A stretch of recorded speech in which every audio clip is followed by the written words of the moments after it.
I found out I was pregnant, honestly, my mom picked me up. She was like, you in college now, you sexually active.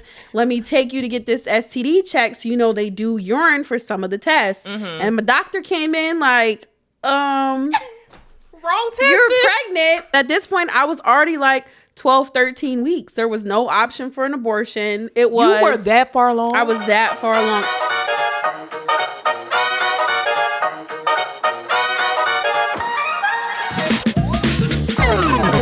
Now it's recording. I don't know what's going on with me today, Alexis. I really don't. I'm going to keep all this shit in, too. I'm not even going to cut none of this. I'm going to keep all this shit in because I want all the people who keep asking me, Veniece, how you get started podcasting? This is the dumb shit that you got to deal with when you first get started with your podcast. Like, oh my God. I always say there's always something to learn, something to fix their problems. Like, people only see the product, the good stuff. They don't see all that it takes to get there to slap an episode together. No, I appreciate that because I need to hear that right now. No, because I'm really over all this. Like, I understand. You're fine. That's why I said the positive is it was shaky, but it'll be good then for the next one. It's gonna be good. It's gonna be good. It's gonna be good. Okay. Third time's the charm. Welcome back, guys. It's your girl V. Welcome to another episode of Sip and Spill, where we sip on drinks while spilling the tea on dating and relationships. And today, I have a very special guest, and it is one half of the Forget Them Kids podcast. Because why? Sometimes mama needs a break. It is Alexis. Hi, everybody. All right. So again, Alexis, let us know how you're doing. I am doing well. Thank you for asking me to come on the podcast. I'm excited. I'm excited to have you. For those tuning in, this is the third time we recorded this intro. I've had so many setup issues today. Like, everything that could possibly go wrong today has gone wrong. Like, the Airbnb, beautiful. Little did I know they're doing construction right outside of the front door where we're sitting at right now. Right outside. Right. The whole entire street is blocked off. So, like, I had to reach out to them to figure out the parking situation. Because I'm like, where are we going to park? So we find random parking spots, bet. Come set up. All of a sudden, my recording system doesn't want to work. So it is what it is. We're here. Yeah, we're here now. Let's get started. Right. So Alexis is here because I wanted to talk to her about her journey as a mother. You became a mother at a very young age. Yes. And so kind of like walk us through what that was like. Like, what were you doing at the time, and kind of what was your reaction when you found out you were pregnant? Yikes. Okay.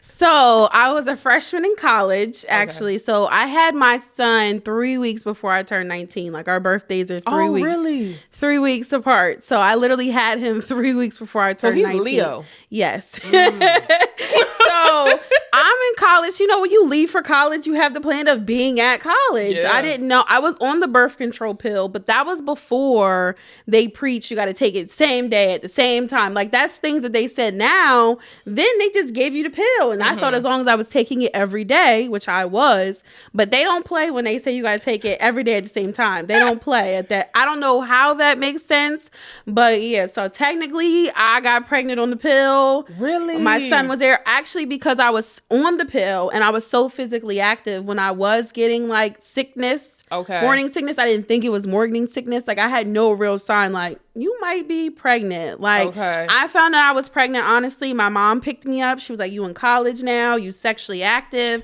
Let me take you to get this STD check. So, they do urine for some of the tests. And my doctor came in like, wrong test.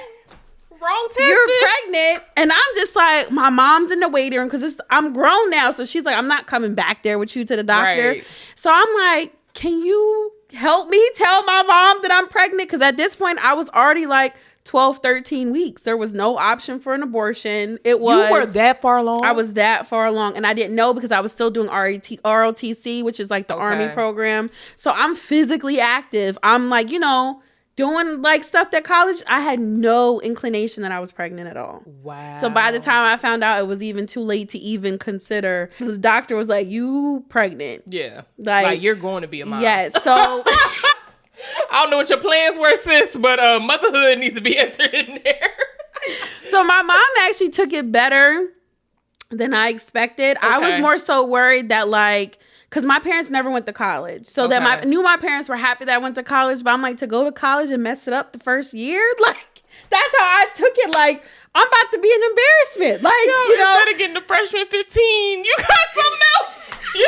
So the positive was I didn't have no STDs. Those came back. But the negative one, and this was like a couple weeks before finals. And it was, I'm telling you, it was like, as soon as I found out I was pregnant, it instantly hit me. I ended up sleeping through one of my finals, completely missed it. So I failed the class because I like failed one of the finals. So my pregnancy started off pretty rough because I'm like, okay, well, am I going to be able to come back to Shippensburg? Like, I didn't know what the plan was. So I essentially gave birth. I took a semester off, and then I went to hack for a year, and then I ended up joining the Army. I woke up one day and wasn't happy. Like, that wasn't the life that I expected, to just get away from Harrisburg for a year, come back and have to figure something out because I had a baby. So I joined the Army, and then after the Army, me and my baby packed up. We moved back to Shippensburg, and I finished. Wow. So it took me 5 whole years to graduate college, but I did it.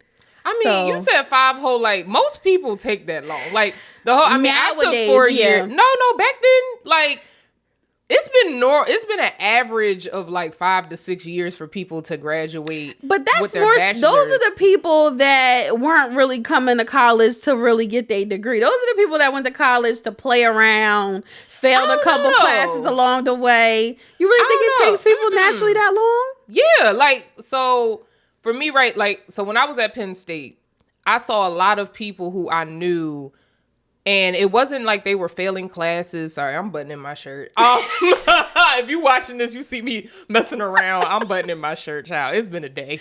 But I wouldn't necessarily say they were like, of course in college you have fun, but it wasn't that they still weren't taking their education seriously. It's just that they were figuring out what they wanted to do.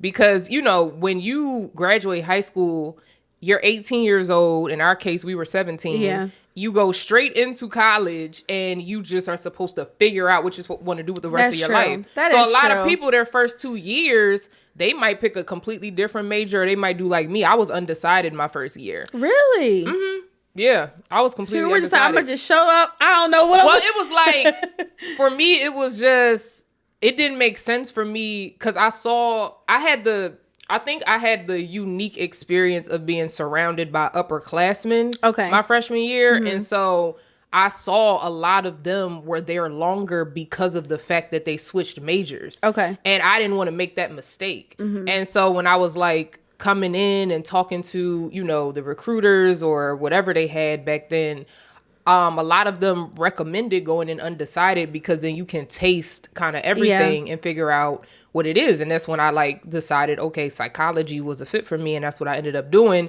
And I was still able to get it done in 4 years. Yeah. But like, you know, one of my friends at the time, she came in wanting to do chemical engineering, and towards the end of her sophomore year, she realized like that wasn't a fit for her. So she had to literally start from scratch. Okay. And it took her, I think, 6 years to graduate. Right. And so it's like, it wasn't that she wasn't still trying. It's just she was figuring it out. So even though, you know, they preach and market college to be like a 4-year program, I just feel like I've seen so many people take longer. And then when you look up the actual averages, most people take 5 to 6 years. So it's like the fact that you were still able to graduate in 5 years is still like a huge deal. Because it's like you did that.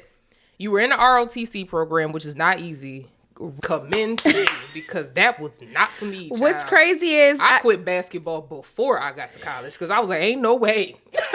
Yeah, ROTC was a lot, and that's what made me just wanted to join regular Army, because ROTC was asking for a lot. They didn't even care that I had no baby, nothing. Like, I thought that I would be able to keep it up, but I was like, I just can't do it. So I ended up joining like regular Army. So I was only drilling 1 week in a month, 2 weeks in the summertime. My dad used to be like, drop the baby off, we got him, and whatever. So I was doing a lot. I was working. I did security at the hospital, like near Shippensburg University. So I'm working part-time, going to school. Literally, his daycare was next door to the criminal justice building. So I would drop him off, go park my car, walk to class, do my classes, pick him up. We would go home. I had like my next door neighbor, she had a kid. So like we would take turns. Like if I needed to go to the computer lab or if she needed to go, we would just take turns watching the kids. Like, that's a blessing. And that's how we got it done. Yeah. Because my son's dad, we lived together till like my last year. Then he graduated a year before I did. So when he graduated,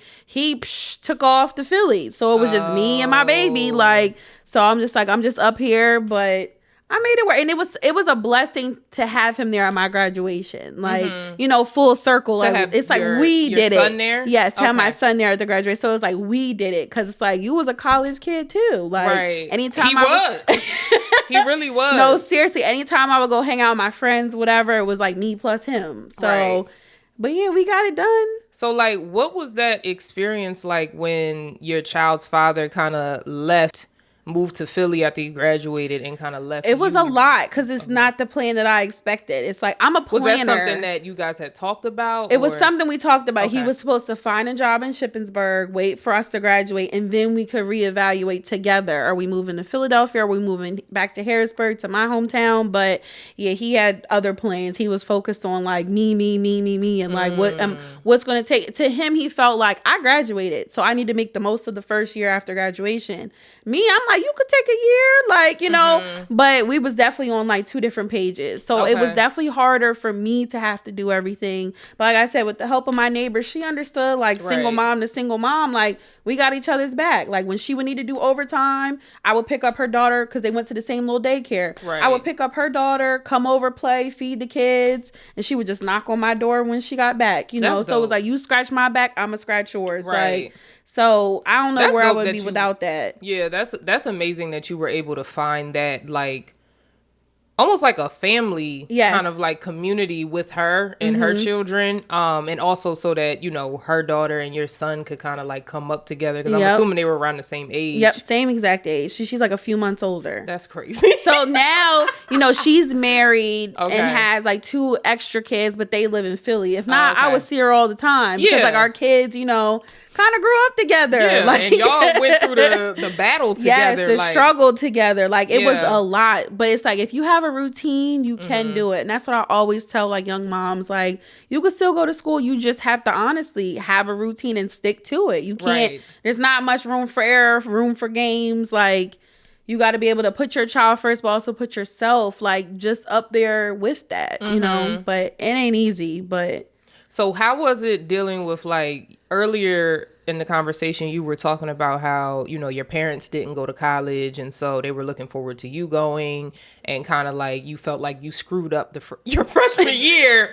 But it's like, how did you deal with that pressure of, like, you know, finishing your degree while also, you know, raising your son, and what kind of support system did you have? To be honest, so my parents, honestly, I feel like, I'm not going to say they didn't care what I did, but after I had my son, my mom was like, well, if you want to go back to Shippensburg, I'll keep him. And like, you just come home on the weekends. That's so nice. Like, she seriously was like, I don't want to take that college experience from you. And I'm like, I'm attached to this baby now. Like, I can't just leave him and see him on the weekends. Like, so I'm like, that doesn't work for me. I need to figure out something that will work for me. So like when I started at Hack, I was not happy at all. Like it was just like, that's not what I wanted. But my mom was still supportive. She would watch the baby while I would do my homework, while I would go have night classes. Like I was going to the gym trying to lose the baby weight. Like I was still doing a lot. And she was just like, if I ain't at work, I'll be home watching your baby, like, you know, whatever. And my dad and my stepmom are always so supportive, like, just drop the baby off, like, you're still young. They both still wanted me to live my life, like, this is not,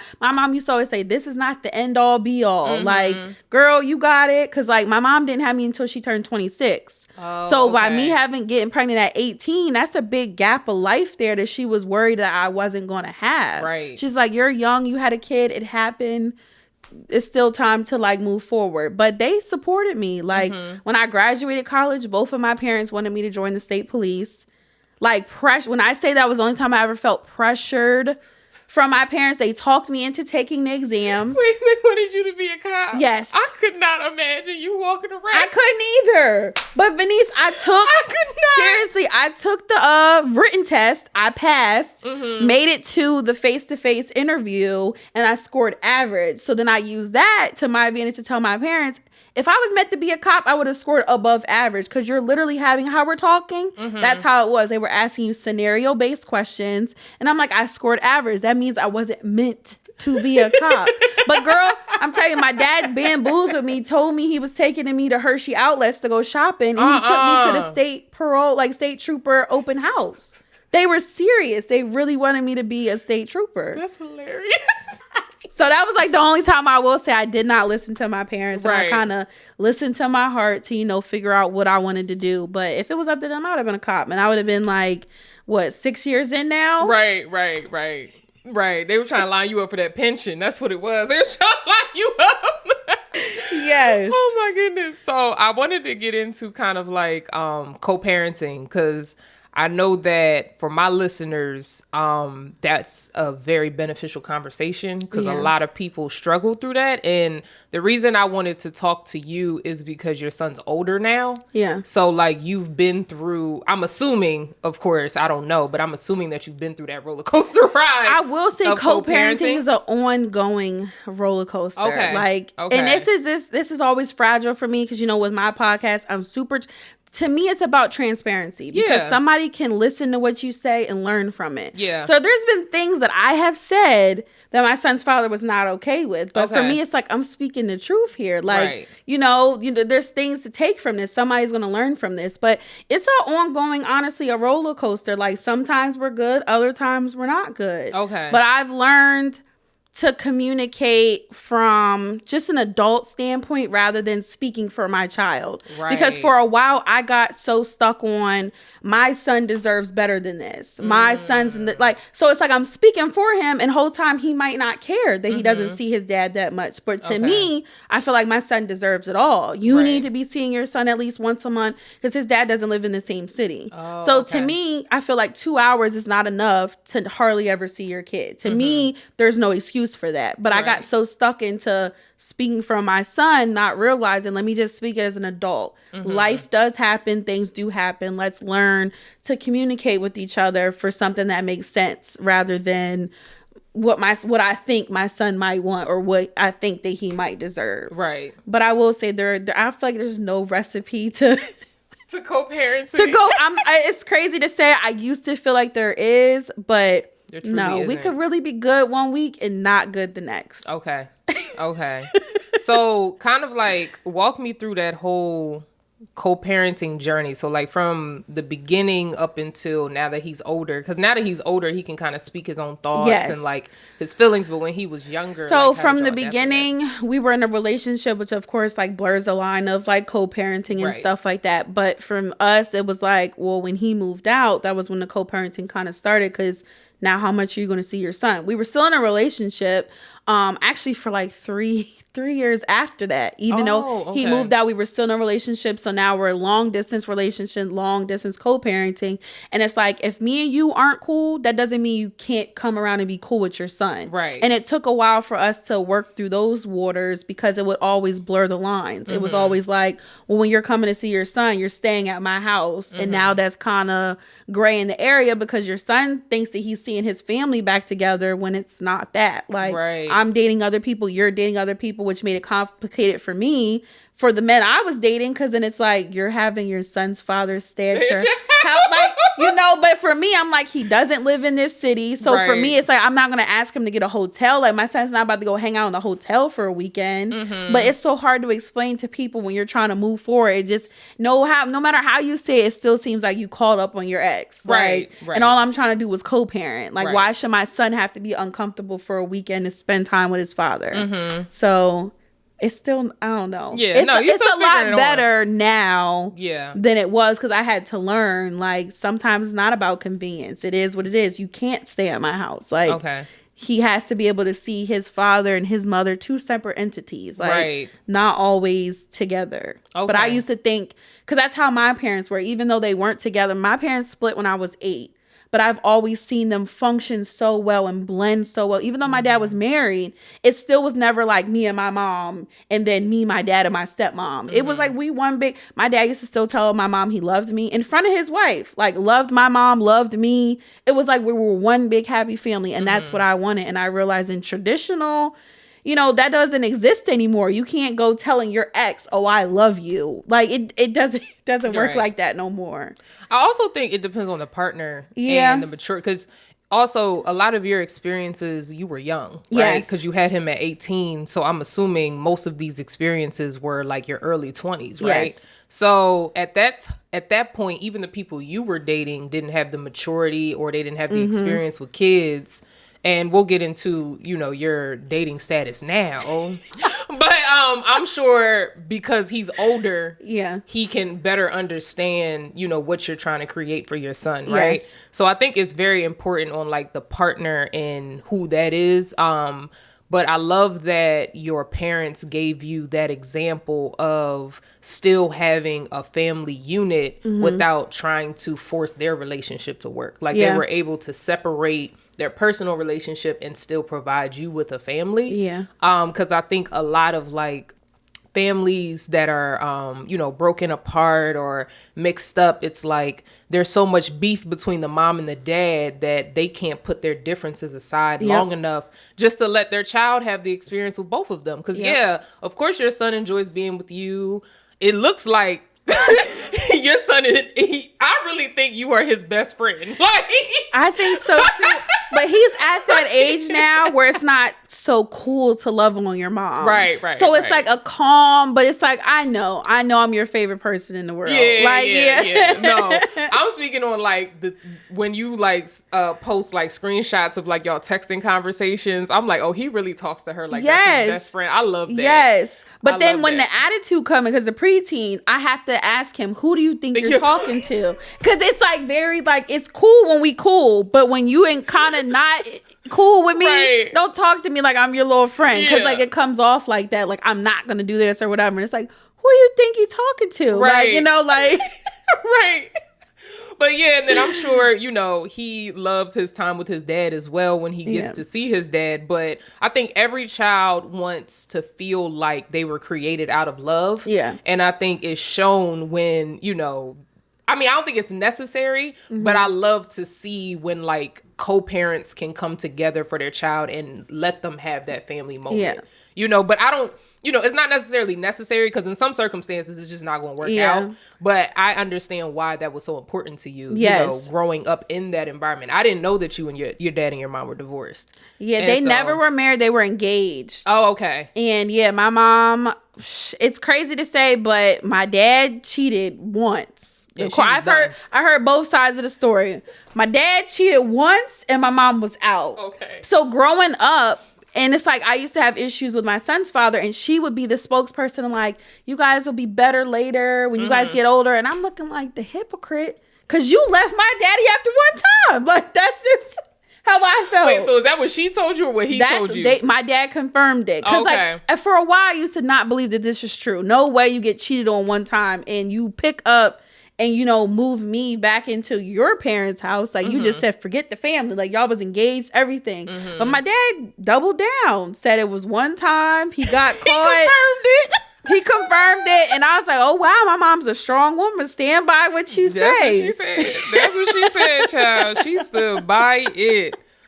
Okay. So, I'm trying to decide if I want to go. I'll let you choose. Do you want to go into how you balance life as a mother or into navigating dating as a single mom? Okay, let's go navigating dating into a single mom. Okay, we'll go through that. Because like I said, me and my ex were together up until 2018. So I didn't start dating for real until after that relationship was honestly Y'all over. were together that whole time? 8 years. Wow. So that's a long time. A long time. So like when we broke up, it was like, well, so that was most of Mir's life. Because he's only 11 now. Wow. So he's used to, even though we lived in 2 different cities for like four years of that, it was still like my mom, my dad, me. Like this is what it is.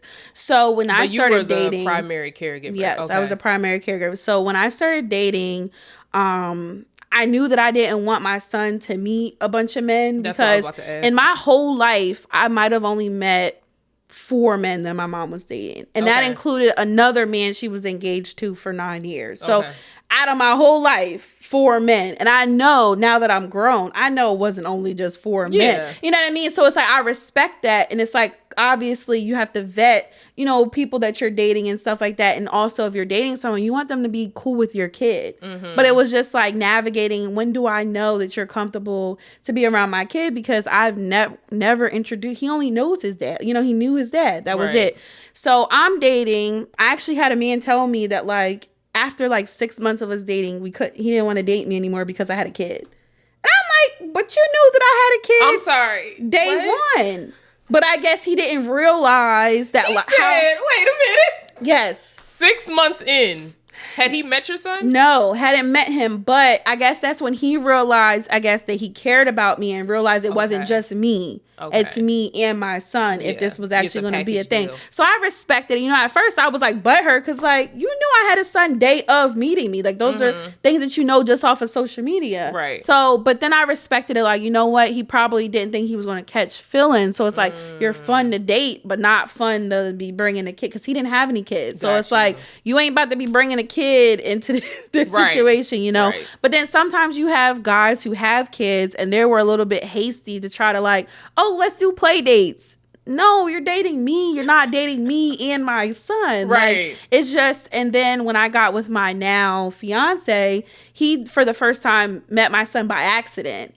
So I had... That's funny. It's crazy to say, but it's like, because I honestly don't know when I would have been ready to introduce them. So I guess I'm glad that it happened by accident because I might have let it go on for way longer. But he came into my life at a weird time because I had just I had found out that my mom was diagnosed with cancer maybe 2 months after I met him. So he came into my life at a weird spot because my life was all over the place. So after my mom had passed, he had came to the house to check on me, bring me food and stuff like that. And my son ended up waking up and coming downstairs. So it was like one of those accidental meetings. But then my son was actually fine with it. Like, I think I was more worried and offended because he had never met another man besides his dad. And he was fine with it. Yeah. So then it was like we're slowly transitioning. Like, my fiance, back then when he was just my guy I was dating, he would have little pool parties at his mom's house and I would bring my son over, bring my friends. And it was like, this is cool, whatever. But then it was like, it's kind of like when we started dating, his dad started to spiral. And his dad used to try to make him believe, like, you don't like him for real. Like, that's not somebody you wanted to be around. And I realized my son has like, kind of like a tough personality like I do. Like, I hear what you're saying. I'm going to respect what you're saying, but I'm not believing it for a second. Like, I was worried that my son wasn't going to give him a fair chance because you got your dad over here saying like, no, but like, he has your personality. He has a really strong personality. So yeah, he just embraced him. And I think that's what made me like him more. Like, my son actually like you. Like, okay. And I think too, like, every child wants to see their parent loved. Yes. And I feel like he probably felt, that your now fiance, but at that time, person you were dating was treating you right. Yeah. And so he probably saw the joy in your eyes and your energy was probably better. And, the fact that he was around during probably the hardest time in your life. Yeah. I feel like, kids notice those things. Yeah. And I didn't realize it at the time. Yeah. Until you look back, you're like, wow. Yeah. Because at that time, literally, no lie, our first Christmas of us dating, we celebrated Christmas Christmas the day before. And like my now fiance, he's super big on Christmas. His whole family is, they do Christmas dinner, and like they invited me and my son, which I respected it. That's so nice. But I was so stuck on holding on to tradition, I actually spent Christmas with my son's father. Like I let him come to the house, whatever. And it really offended my now fiance because we celebrated Christmas the day before just so I could give my son that same old tradition. And the whole time my son probably would have been happy over there at their Christmas dinner. So like looking back, I realized where I could have messed up a good thing. Because like some men, like you said, aren't emotionally mature enough to respect it. They would have been like, I'm out. Ain't no way I'm buying all this stuff for Christmas. Gotta give it to you the day before Christmas. You letting your baby dad sleep here, and then I don't see you on Christmas Day. My family invited you for Christmas. You turned it down. Like, you know, so I realized where I could have been better at. But I was just so afraid, like, is this too soon for my son to be spending Christmas with another man that's not his father? Like, and the whole time my son was fine.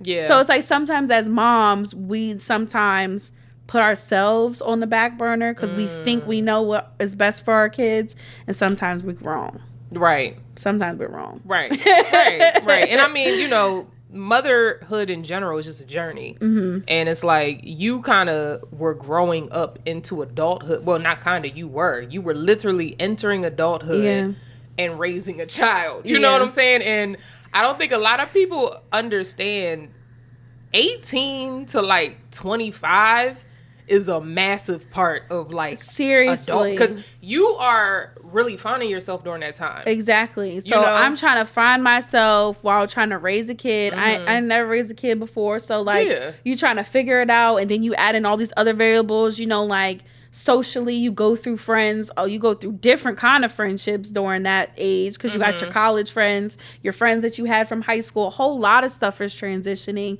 while you're just trying to like raise yourself essentially. At that time we're still young adults then. So it definitely was hard. Like if I had to, I would have waited, but I definitely don't regret. Girl, listen, you almost done and I ain't even get started yet. I be looking back, like, so for those listening, Alexis and we basically grew up together. Yes. So like when I look back at like high school, middle school, and like everybody who had kids early, and it's crazy because at that age everybody was like either judging or was afraid to be judged. And now that I'm 30, I'm like, child, I wish I got knocked up when I was 15. I'd have a 15-year-old right now. No, have 3 more years and I'd be living my best life. Like, no lie, the girls, it was like a small community of us that were all kind of pregnant at the same time, and they went to different schools. So it's like I'm making friends because she's pregnant. So we're like the outcast people. Like we know we was in everybody's group chats. Like, did y'all see she pregnant? Like, we just got to college. Like, you know what I mean? That kind of stuff. So it's just like, I'm telling you, like, I was, when the college campus found that I was pregnant, like, I got into so much, like, drama. It was just so much because I was the pregnant girl on campus. But, like, why would that be drama? It just, again, you be seeing chicks at parties and then you pregnant. It's just like, you know, it's but just. You're not drinking. Yeah, not drinking, but it just comes from, like, girl, you look so dumb. Like, that, and that's how I felt. Like, just walking on campus and you see the people, like, oh, she pregnant. Like, I don't know. I guess I shouldn't say names, but there's a girl now in Harrisburg who reached out to me a few years after we graduated college and was like, you know what? Like, I really want to say thank you because like she ended up getting pregnant in college and she was just like, I was really struggling and you came and helped with the desk and stuff like that. And I'm like, cause I've been that girl and I know what it's like a scarlet letter essentially. Like everybody's watching you walk in the classroom like, this pregnant girl, like how you come to college and get pregnant, like,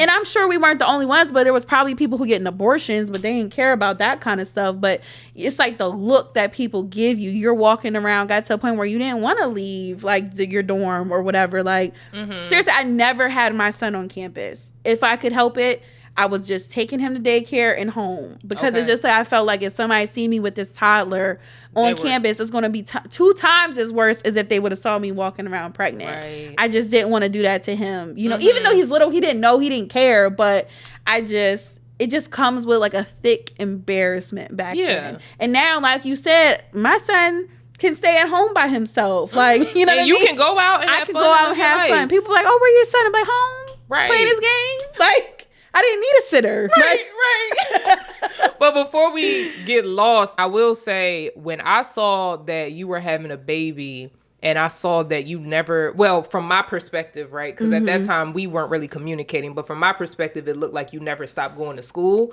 I truly admired that. So like, it never like came up in a like, oh my God, Alexis got pregnant. It was like, wow, she's really doing it, because I don't know what I'm doing. Like, I'm over here trying to figure it out, and she got a baby, and she's going to classes, and like, you know, because it's like, you know, because of social media, you only see the highlights of people's lives. And all I would see at that time is you posting like army stuff, school stuff, and then family stuff. And so it was like, it was so admirable to me at such a young age. And you were one of the only people who I saw who really did that when we were that young. Because most people I knew who got pregnant when we were that young all dropped out of school. But you were the only one who kind of pushed through. Like, you only graduated a year after we started. And for me, I felt like that was the same, because a lot of the people when I went to Penn State who came in with me graduated the year after. You know what I'm saying? So it's like, I didn't even see it as like, oh, you know, she took a pause. It's like, dang, she went straight through. Like, she really did that. So I just want to clap and give you your flowers for that, because that takes a lot of strength. And I love hearing your story and hearing the support system that you were able to create so that you could provide a life for your son and finish your education so you could eventually provide for him yourself. You know, that's so beautiful. And thank you for sharing that. And I also wanted to, like, you know, before, because I know you got to leave soon. So I wanted to get into kind of like, how do you balance, you know, like your self-care, motherhood, now you're engaged? Like, how are you balancing all of that? Girl, it's a lot. I'm still honestly learning. What's crazy is I do therapy. So I go to therapy like once a month. Thank God it's virtual, because I don't know how I would deal like going to somebody sitting on their couch. Like, you know, like, you know, I got to go talk to the lady everywhere I used to say. So I appreciate that it's virtual, because it's like just talking to one of my girlfriends. No, like, you don't realize how much it helps you to just talk to someone that's unbiased. Like, not saying they don't care about you, because I believe my therapist cares about me, but they don't care about you for real. Way, like, you could say whatever, be whoever, be vulnerable, and don't have to worry about nobody judging you, bringing it back up, none of that stuff. So I use it as a soundboard once a month to just say whatever. Because I go through, so I'm engaged, we're getting married this summer, so we're planning a wedding. So we have three different dynamics. So we live with my son 100% of the time, because his dad lives in another city. So we're lucky if his dad sees him once a month. So we literally have him 100%. Then his youngest daughter, we have custody of her 50%. So 50-50 joint custody. So that then is a different layer of how our household looks 50% of the time. And then you have to bring in the relationship with her mother and stuff like that. And then he has another daughter with another woman. So you're bringing in a whole different layer of, so we get her every other weekend. So every other weekend, I have 3 kids in the household. So it's a lot. So you're balancing a lot of different personalities while still trying to have a social life, still going to work. I would say my household is not necessarily traditional, because my fiance does most of the cooking. I don't really like the kitchen. So I was glad, like, I'm not even gonna lie. So I was glad that I found. As you're telling me this, I'm having flashbacks to like high school. And I'm like, this is the same Alexis. The same. Like, that's the thing. I just grew up. But I'm the same. Because back in high school, I was like burning like bagel bites and stuff in the microwave. So like, I never found that love for the kitchen. Like, never. It never came. So that definitely did not change about me. Probably in heaven now that Manny's at seriously. So like, it's like I can kind of cook. I'm, like the stuff that I do attempt to make, it's never tasted nasty. Thank God. I just personally don't like really standing in the kitchen and cooking. I just don't. It seems like every time I do it, I lose my appetite. I don't be wanting to eat. So then it's like, what am I doing this for? So I am appreciative that I have a man who is super handy and can cook. Like, you got the best of both worlds. Like, you spent time with both of your parents growing up. Like, in the kitchen with your mom and out back with your dad. Because anytime I need something done, he's handled. We don't have to call somebody. Like, my man can take care of it. Like, fixing locks and stuff on doors. So, it's like, I am thankful for that, because that time that I'm not in the kitchen, I'm helping with something else. I can do laundry or, you know, clean up around the house and stuff like that. Because, like, me, I'm not Molly the maid. I wasn't raised. I wasn't meant to be somebody's stay-at-home mom. And I knew that about me young. So it's like, I need to get this college degree, get me a good job, because I'm not going to be at home raising these kids. That's just not in me.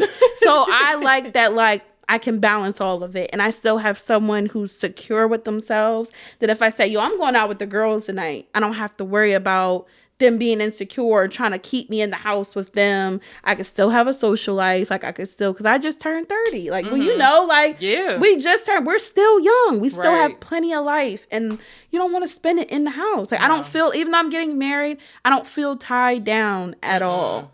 I can still be me. I can still be free. Say whatever, do whatever, and I'm accepted, like, for who I am. Yeah. And you still have a young energy about you. Yeah. You know? So it's like, why not? Like, you missed out on, I mean, it seems like your family was trying to still allow you to have those experiences at a young age, but because you were such a devoted mother, you weren't able to really have the only thing I will say that I missed out on because of, you know, the route that I chose is the traveling. I feel like that's why I travel more and stuff now, because back then I used to feel guilty, like, I'm leaving my son on the weekends that I have army. I'm not about to leave him to go to Jamaica too. Like, that was just me though. I just felt insecure about it, even though, again, creating a situation that's not really, is my son wouldn't have cared. Like, he loved grandparents' house. Right. You know, my parents didn't care, but I just felt so guilty. So it's like, I travel and stuff now because he's older now. He genuinely can voice, I don't care, Mom. See you when you get, you know, you see when you get. I need a break from you anyway. Yes. So you're like, how long you going? Thank God. Like, thank God. But I actually, I don't want to hold you up because I wanted to go. I had like some advice letters that were sent in about like single mothers and stuff. Well, let's dive into it. You sure? Yeah, I'm good.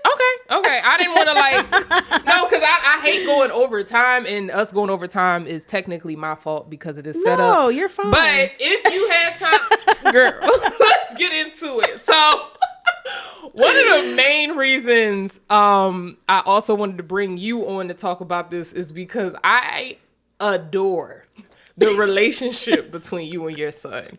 If you follow Alexis on Twitter, actually, if you don't follow Alexis on Twitter, please do. Because I swear to you, it's always an update on what's going on in her son's life. Whether it's pictures, screenshots of the nonsense he be texting her while he in class, like stories you be telling.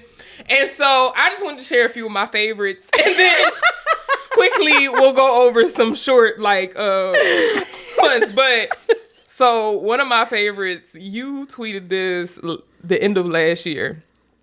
I was rapping Tomorrow Too, and Mir gonna ask me, why am I rapping it when I'm about to get married? No, and it's crazy because sometimes it's the audacity for me. Like, I believe I was washing dishes at that. So the Alexis playing, I'm minding my business. He rolls in the kitchen like, why are you playing this? Like, ain't you about to get married? And like, he said it with a tone like, you're judging me. So I'm looking at him like, are you serious, right? And was dead serious. Like he was not playing. Like, he has this envision of who his mother is supposed to be now that somebody proposed to me. Like, what? Right. Another one of my favorites is Valentine's Day, both this year and last year. So last year, Alexis tweets, today's reason for Forget Them Kids podcast. My son has 25 students in his class. He requested candy Valentines. There was 25 in a box, so I had to buy 2 more. I asked my son how his Valentines went, and he said a girl in his class made him mad, so he decided not to give anyone there. Then proceeded to let me know he ate most of the Skittles in class instead. I can't make this stuff. No, I was crying when I read it. No.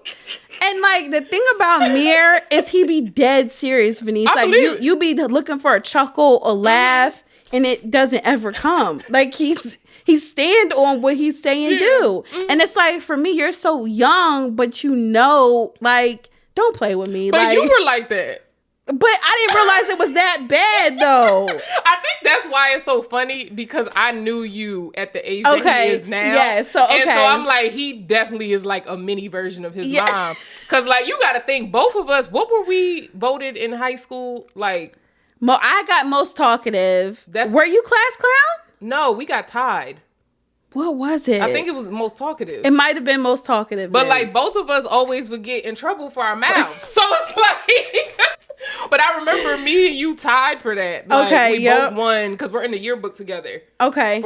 I forget. I don't think they called it most talkative, but that's what it was. Yeah, like, I need to pull them out. I still have all the yearbooks. I do too. I just have to pull them out and like look. But yeah, so when see. I'm reading these, I'm like, this is literally like Alexis. I don't even get mad. Like when parent teacher conferences come and they say he's a social butterfly, I don't even. You don't even care because I can't control it. Like, so can we talk about something that I can control? Right. Like, so then this Valentine's Day, you put this. It goes, me. Don't forget to take your Valentine's gifts to school. Mir, she doesn't go to my school. Me, huh? Well, how did you meet her and how is she getting her gift? Mir shrugs. So Veniece, with that one, it took me a whole day to figure out how this was making sense. Okay. So I ended up finding out that he met her at Get Air. So when he when he had asked me about, I'm thinking, of course she's in your school. Maybe not necessarily your grade, but in your school, because Susquehanna's doing this thing now where it's like customized learning. So you could have classes with 7th and 8th graders. Okay. So when he said that, I'm thinking, okay, for sure, school, don't forget your gift. And he was dead serious. So I'm like, well, now I got questions because, like, who is she and how is she going to get her gift? I'm like, Mir, you can't just mail something, like, to some girl. Like, you were stressed and he was just like... He didn't care. And what's crazy is he ended up giving me the gift. I frustrated him so much with the questions that he said, Mom, I don't want to do this anymore, and gave me the teddy bear, and he ate the chocolate. Crying. Yo. I got the teddy bear on my... He was fed up. So I made it worse by asking a bunch of questions. Like... To him, I felt like he said it was that he was going to figure it out. However, he might have figured, but I inserted myself in his business, and he said, "Forget it." Right. I said, "Well, did you at least take a picture of what you got her to show her that you attempted?" Because he spent his money on it. Right. So if I'm spending my money on something, that girl would have got her gift. But just let me know what the plan. That's all I wanted to know. What was the plan then? Right. I never found out how he intended. I didn't know if he was just going to hold on to it until the next time they were both at Get Air. I'm not really sure, Venice. But I had the teddy bear on my dresser. At least you have it now. Like, little girl probably didn't even know she had a Valentine, to be honest. I have no idea. The fact that he gave it to you is so funny. Yeah, he was fed up with the questions. He said, I ain't got time for this now. Here. Give me the chocolate, though, but here. All right, so this is the last... tweet that I'm gonna read because this one is my favorite. I think this is my all-time favorite. This one says, Mir takes out the trash for $10 a week. The boy just had the nerve to ask me for a $5 raise. Who does he think he is? I said he just better know inflation. He just better know about this inflation. Okay. He out here in these streets, but struggling. I would have respected it more if he said, I'll do something else in addition to trash. You just asked for a raise. Like, that's not how this works. He said, every year, the cost of living is going up. But $5. But I'm still getting paid the same. I would have respected $1 for the same job, but $5? Yo. Oh my goodness. So did you end up giving him the rate? No. The going rate for chores is $10 a week. That is the going rate. Now, unless he gets another chore, but that's it. He still only has trash. That is too funny. I'll occasionally ask him to help with something else, like here, wash the dishes, here, help with that, there, help fold laundry. So, you know, but no, $10 a week. That's come out of my check. That's $40 I'm allotting for just trash. Right. That's some expensive trash. That's some expensive, yeah, because you already got to pay for the people to come pick up the trash, right? Yes. Yeah. Nope. He'll figure it out. He'll figure it out. One of my little cousins in Charlotte, he started his own little business where he literally made flyers and went to every person's apartment in their apartment complex and offered his services to take out their trash every week. See, I can respect that. Yeah, and I said, homie about to have more money than me. Like, I forget what his going rate was, but it was like he had a price like per, whatever. Like he thought it all See, through. I can respect that hustle. Marketing strategy. Because he started with like an older lady, but he does hers for free. So he said she's grandfathered into the system. Yeah, but everyone else you better get them coins ready or you're going to be walking to the trash can. Right. All right. So now we're going to switch gears into our 2 Cent Tuesday segment. Mark your calendars for Tuesday because the madness continues with 2 Cent Tuesday. Thanks for tuning in to another episode of Sip and Spill. If you had a blast with us today, do me a favor and share it with a friend. You're the real MVP of the Sip and Spill party. Until next time, deuces.